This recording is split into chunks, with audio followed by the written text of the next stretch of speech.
DZRH, member, kapisanan ng mga broadcaster ng Pilipinas.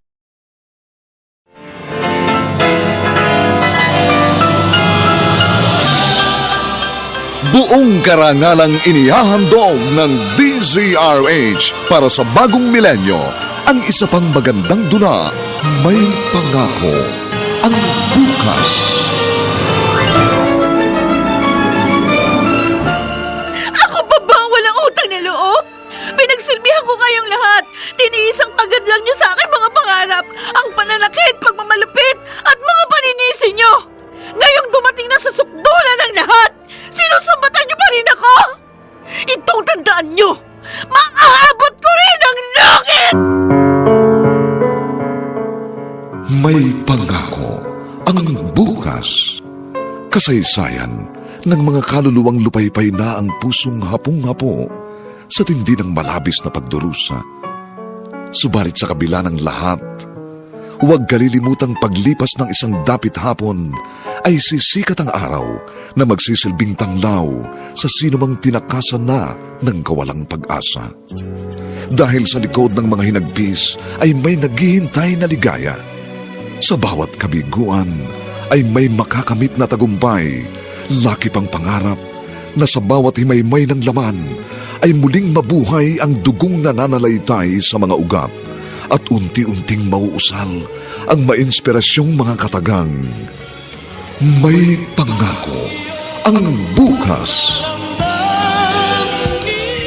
May Pangako, ang bukas. Isa na namang natatanging dulang pangradyo na inyong aabangan at kalulugdan, mag-iiwan ng mga magagandang halimbawa at aral. May Pangako, ang bukas.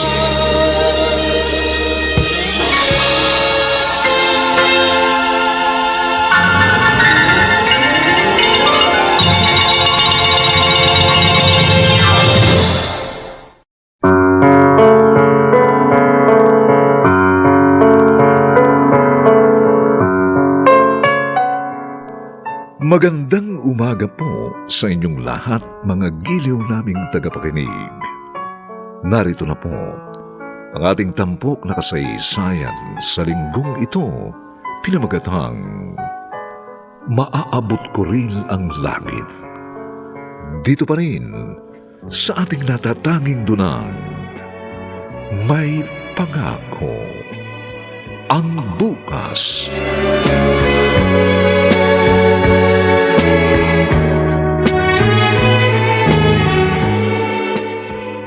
Inay, bakit niyo kami iniwan agad? Hindi ba namin kaya? Kailangan mo namin kayo. Abi, nakikiramay ako sa inyo. Aling Pilar, sabi niya, mamimili lang daw siya ng mapagsasaluhan namin para sa birthday ko. Yung pala, hindi na siya babalik. Nalulungkot din ako at nabigla sa pagpanaw ng kaibigan ko. Kung alam ko lang na mangyayari to, hindi bali nang wala kaming pagsaluhan sa birthday ko. Basta kasama lang namin siya. Tatagan mo na lang ang loob mo. Talaga sigurong hanggang dito na lang ang buhay ni Tonya.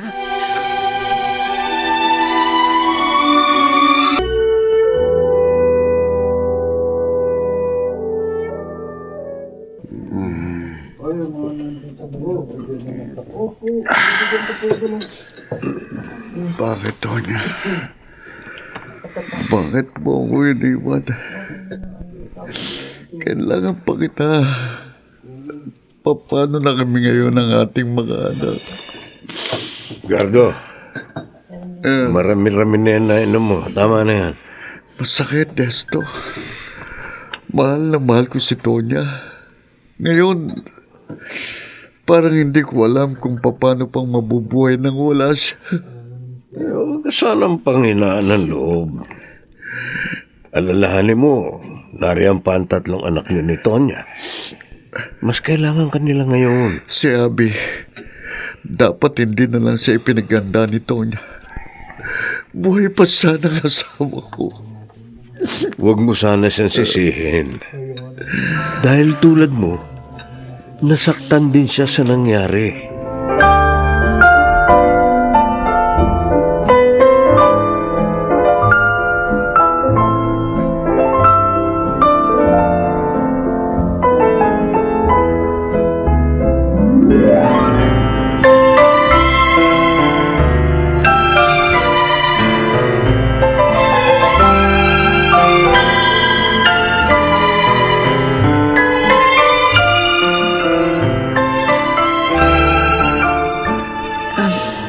Itay, nailibing na po si inay.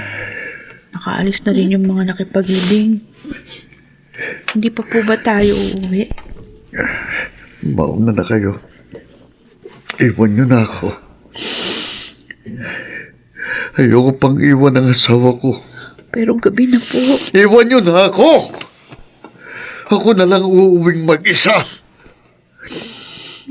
Hihintayin na lang namin kayo sa sasakyan. Halika. Nay, kabang braso ko po. Nasasaktan ako. Kung ayaw mo masaktan sa akin, huwag matigas ang ulo mo. Umuwi na kayo. Iwan niyo na ako!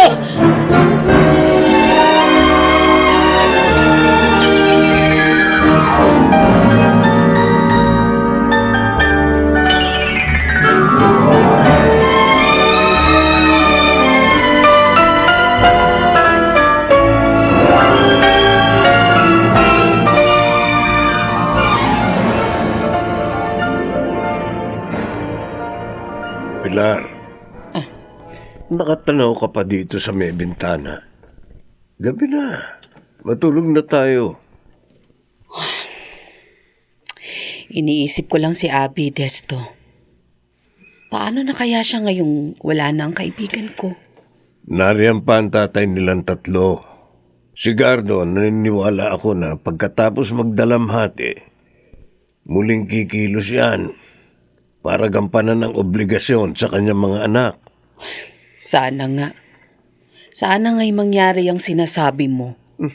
Taong to. Duda ka ba kay Gardo? Mabuting ama naman siya sa mga anak niya. Ewan ko ba. Pero nag-aalala ako para kay Abby.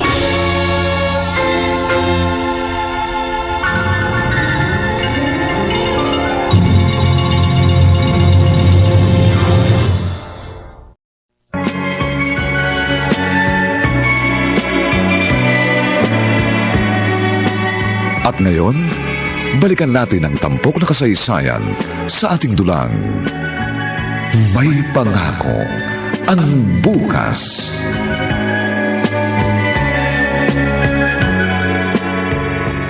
Tay, tawag niyo raw po ako. Oh, may sasabihin ako. Simula ngayon, ikaw nang gagawa ng lahat ng mga gawaing bahay dito, ha? Dahil wala ng nanay mo. Naintindihan mo ba? Opo. Hayaan mong makapag-aral sina Cindy at Tyrone. Opo, Itay. At sa birthday mo sa makalawa, huwag ka nang umasang may celebration pang mangyayari. Naintindihan ko po. Sige, malis ka na.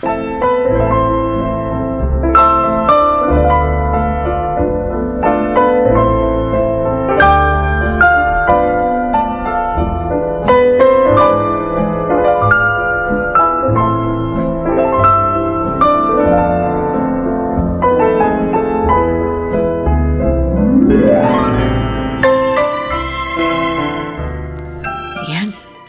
Nakabili na ako ng Pride detergent. Tamang-tama ito sa mga labahin ko.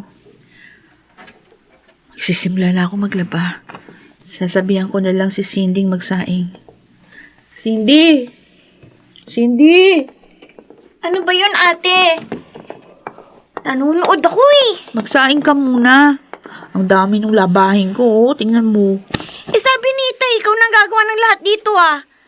Eh bakit mo ko inuutusan? Nagpapatulong lang ako. Para mapadali yung mga gawain. Para pagkatapos ko maglaba, kakain na tayo. Eh importante yung pinanonood ko eh. Magsaing ka muna bago ka maglaba dyan. Eh bakit ba ayaw mo sumunod? Hoy, ate mo ako ha? Tsaka ba't ka ganyan? Di ka naman ganyan dati ha? Susumbong kita kay Itay. Sasabihin ko, sinisigawan mo ko, pinipilit mo ko!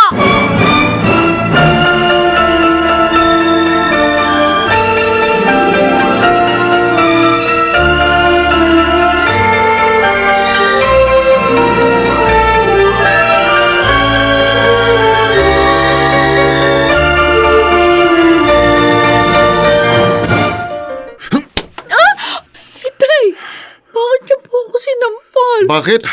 Dahil hindi ka marunong sumunod sa akin.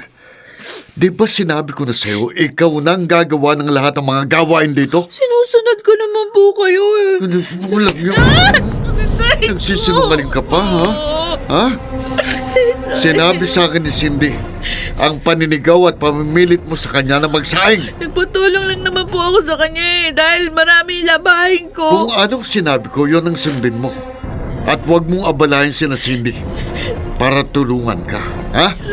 May ginagawa rin sila eh. Wala naman po masama doon. Dati naman nagtutulungan kami nung buhay pa si Inay. Iba na ngayon. Dahil patay ng nanay mo at kasalanan mo yun. Hindi ko naman gusto mamatay si Inay. Mahal na mahal ko rin po siya.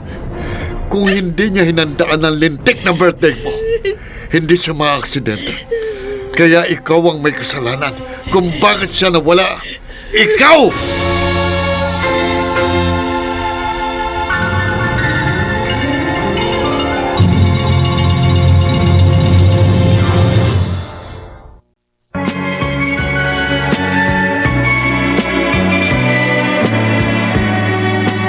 At ngayon, balikan natin ang tampok na kasaysayan sa ating dulang.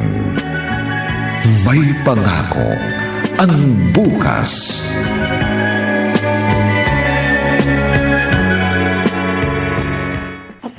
Si Abby itong makakasabay ko, ha?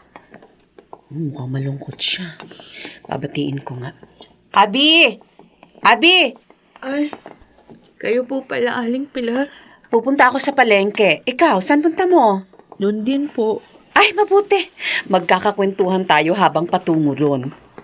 Oh, kumusta na kayong lahat ngayong wala na si Tonya? Napakalungkot po.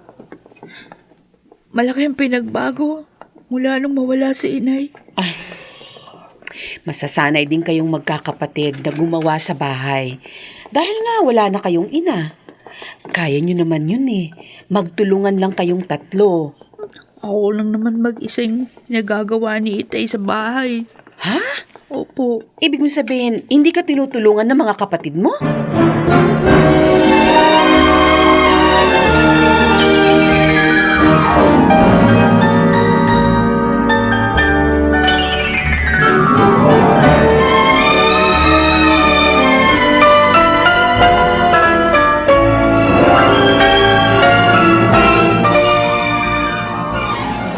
Ginagawa ni Gardo yun kay Abby? Oo, Desto. At sinasaktan na rin niya si Abby. Siguro sinisisi pa rin niya ang bata sa pagkamatay ni Tonya. Uy, pambihira naman siya. Aksidente ang nangyari at hindi rin gusto ni Abby yun. Ganon din ang sabi ko sa kanya noon. Pero hindi pala niya tinanggap. Ay, nakakawawang Abby. Pinagdurusan ng kanyang ama kahit wala naman siyang kasalanan. Ito na nga bang inaalala ko nun, Pe. Ang magbago si Gardo kay Abby. Marahil naman babalik din sa dati ang pagtingin at trato ni Gardo sa kanyang panganay. Kailangan lang magpalipas ng ilang buwan. Hindi ako naniniwalang mangyayari pa yun. Wala nang kaibigan ko. Kaya hindi ako magugulat kung hindi na rin pagmalasakitan ni Gardo si Abby. Ba't nasabi mo yan? May dahilan ba para hindi pagmalasakitan ni Gardo ang kanyang panganay?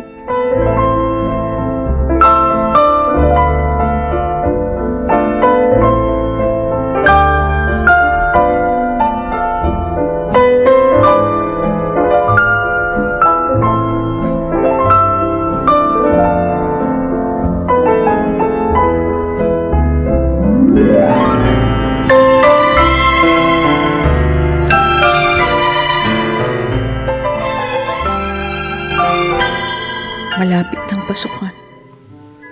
Naipamili na ni Itay sina Cindy at Tyron ng mga gamit nila. Samantalang ako, Hindi mo lang ako tinatanong ni Itay. Saan ako magkukuleyo? Ano kaya kung ako magtanong sa kanya? Pero, baka naman magalit yun. Tapos saktan lang ako. Ay, bahala na nga. Susubukin kong kausapin si Itay. Wala namang masama sa sasabihin ko.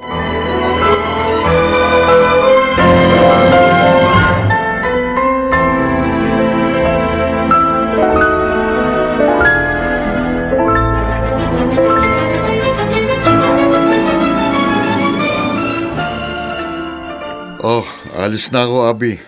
Po, Ang bahay, huwag mong pababayaan, ha? po, Bagay ang mga kapatid mo. opo. Ah, Tay, Hmm. may gusto lang po sana akong itanong sa inyo. Ano ba yon? Bilisan mo at baka mahuli ako sa trabaho. Kasi po malapit na yung pasukan. O ngayon, Saan po ako magkukuleyo? ano? At sino naman ang nagsabi sa'yo mag-aaral ka pa? Ho, ibig niyo sabihin, hindi na po ako magka-college? Hindi na. Hindi ba't sinabi ko na noon pa? Ikaw nang gagawa ng mga trabaho dito sa bahay? Kaya ko naman pong gawin yun kahit na nag-aaral ako. Basta makapag-aral lang ako. Hindi na kita kayang pag-aralin. Hirap na ako eh. Total naman tapos ka na ng high school. Kaya huminto ka na. Hayaan mong makatapos naman sina Cindy at Tyrone. Pero Itay... Huwag kang matigas ang ulo mo! Tatamaan ka na sa akin!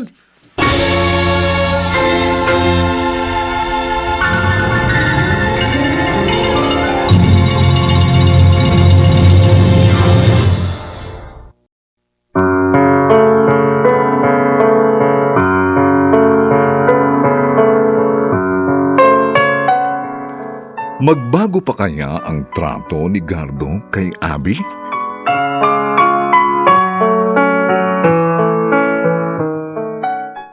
Mga nagsiganap, Phil Cruz, Chiquit del Carmen Amor, Maynard Landicho Jr., Jenaline de la Cruz, Lionel Benjamin, at si Rosana Villegas sa papel na Abby.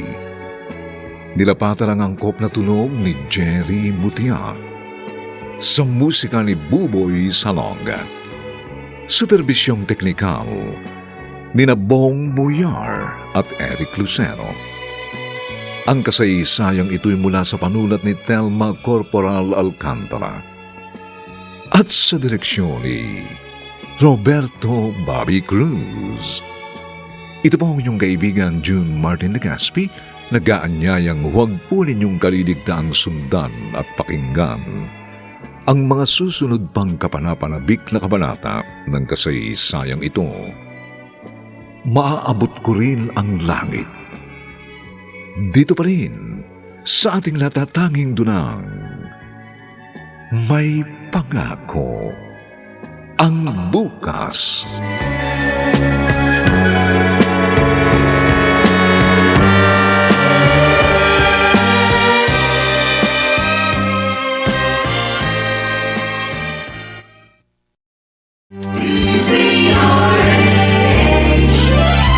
DZRH, member, kapisanan ng mga broadcaster ng Pilipinas.